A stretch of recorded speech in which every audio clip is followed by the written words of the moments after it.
I'm Linh. We are students of Hanoi AMSTERDAM High School for the Gifted. Our team name is Bridging the Gap. We want to create a society of equality, which means that everyone can enjoy equal rights, equal access to opportunities.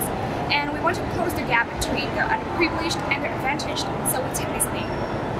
Community, by definition, is a unified body of individuals with commonalities such as norms, religions, traditions, or customs. It means that we, as fully fledged citizens, should be responsible for the refinement of our society. First, let's see how large the gap is. Let's imagine there are two bottles. One represents urban areas and the other represents rural ones. According to Young Life's report, 68% of rural students could attend primary school compared to 88% of urban. Only 24% of families in rural areas have access to their internet compared to 90% in urban areas. And constant water supplies are only in 21% of residents in mountainous regions compared to 94% in cities.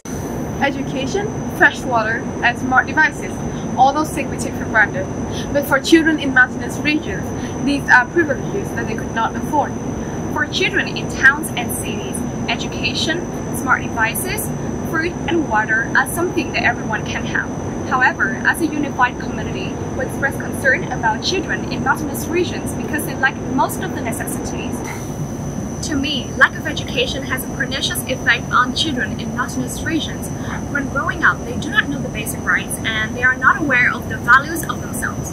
For example, many women in mountainous regions do not acknowledge that they are independent. They relish the thought of having to rely on men and do not find a proper job for themselves.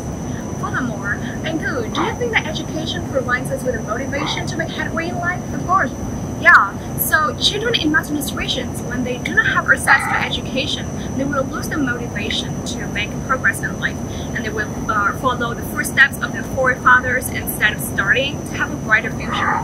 Moreover, as Vietnam's economy grows and modernizes, the disadvantaged without proper education and skills will be left even further behind. This will more and more widen the gap between the rich and the poor. Also, the interrupted connection to electricity also hinders their activities and access to available information. Especially in the pandemics such as COVID-19, when they do not have smart devices or Wi-Fi connection to study online.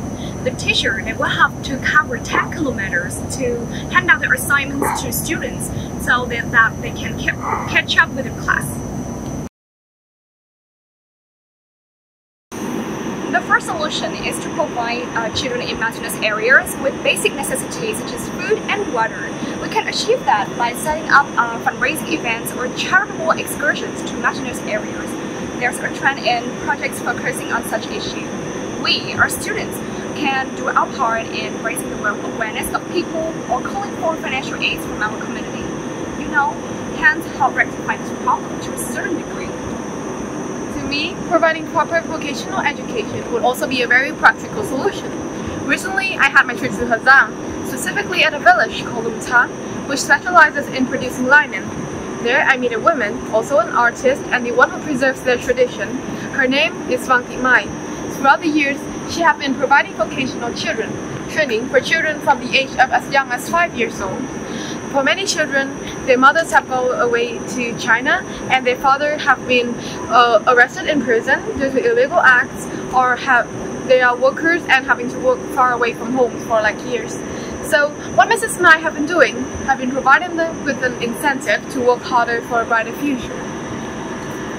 Oh, what about the problem of electricity? Oh yes, do you have any solution? Do you remember Miss Vietnam Đỗ Mỹ Linh?